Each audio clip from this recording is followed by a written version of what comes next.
di sini. Emang nggak dapat kartu? Kata dapat kartu dengan kartu yang apa ya? Ada yang pakai kartu putih. Ya ini Pak, ini kartu putih ini Bapak itu tunjukkan ke depan itu di depan bandara tuh kan ada hotel. Itu Bapak dan Ibu tidurnya di situ bermalamnya. Itu udah apa sekalian diboking sama tiketnya. Ini Bapak mah jadi kedinginan tidur di sini. Iya emang dingin banget ya. Kedinginan.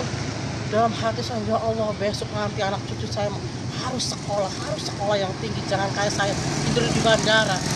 Jadi makanya pengen sekolah ya, takut pengalaman kayak saya gitu. Iya.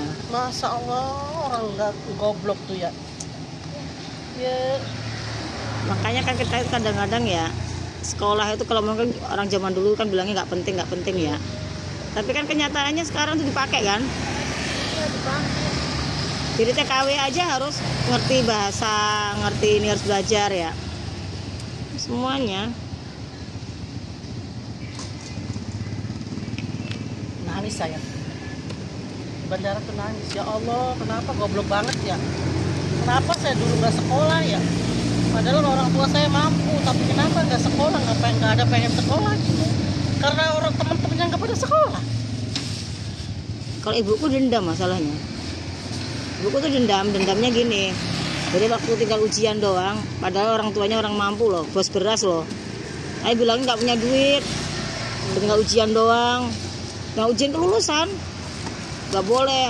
Dendamnya ibuku apa? Pokoknya anakku harus sekolah gitu. Makanya ibuku tuh mati-matian berjuangannya. Nyekolahin anak tuh harus. Ya makanya kata suami, kenapa kamu nggak sekolah ya? Padahal kamu tuh orang tua tuh ada ya. Maksudnya ada gitu. Kenapa kamu itu apa orang tua kamu tuh ya apa kades, jor tulis, hamil apa? Berapa puluh tahun bapak kamu menjabat di desa? 40 tahun dari kamu belum lahir sampai kamu udah nikah tapi orang nggak pengen sekolah, nggak ada temennya yang sekolah. Kata bapak sekolah SSL pendidikannya beda apa terus gimana pikirnya begitu. Terus nggak ada temennya yang sekolah tuh. Makanya kalau daerahku kan daerah sekolah semua ya. Daerahku kalau nggak sekolah malu. Nah kita lanjutin video yang tadi ya, si ibu-ibu penjual getuk cendil. Jadi ceritanya beliau ini rumahnya roboh lur, yang ada di Indramayu. Roboh nimpain anaknya tuh SMA kelas 2. Itu semuanya biru, semuanya sakit semuanya dari ujung kepala sampai ujung badan itu. Namanya dia tinggal sendirian ya, maknya merantau untuk mencari nafkah, mencari uang buat anak sekolah. Bapaknya juga merantau, ibunya jualan geduk cendil dan bapaknya ngerongsok, kadang jadi tukang, jadi apapun, yang penting bisa gedein anaknya buat nyekolahin anaknya. Dan cita-cita anaknya tuh semuanya tinggi-tinggi loh ya, pada kuliah ceritanya. Yang nomor 2 apa ya, baru lulus kuliah kemarin, dan yang terakhir adalah yang SMA kelas 2. Rumahnya roboh lor, nimpa anaknya itu.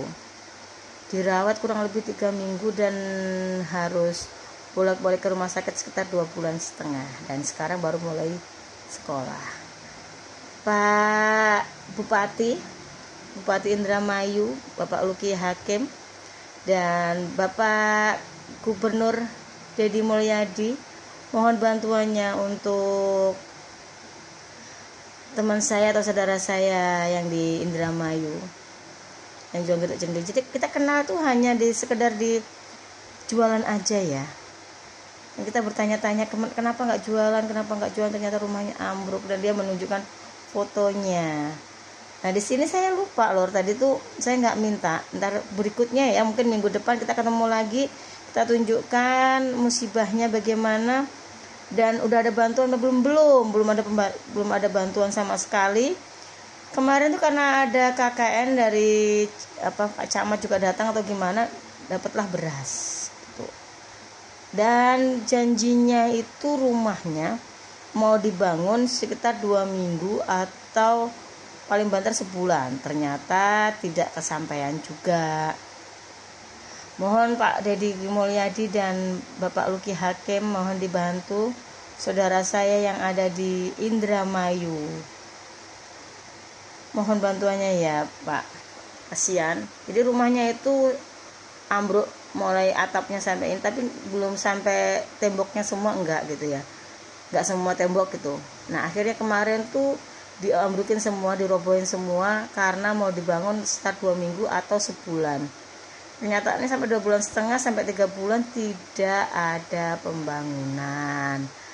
Nah, kemungkinan ada, dengar-dengar desas-desusnya katanya mau ada pencalonan lagi kadesnya kembali yang sudah 2 kali menjabat mau mencalonkan kembali. Nah, ini kenapa warganya nggak diurusin gitu dulu kan gitu ya. Ya sudahlah ya, itu mau urusan pemerintah Indramayu dan Bapak Gubernur. Kemarin kami dari pedagang-pedagang yang ada di Taman Gria Kencana ini mengumpulkan dana. Ya nggak banyak namanya, minta bantuan ya, walaupun sedikit nyampe lah ya. Kita yang dari Bogor nyampe. Gimana dengan yang ada di Indramayu? Nyampe kah atau gimana? Tolong dibantu. Terima kasih.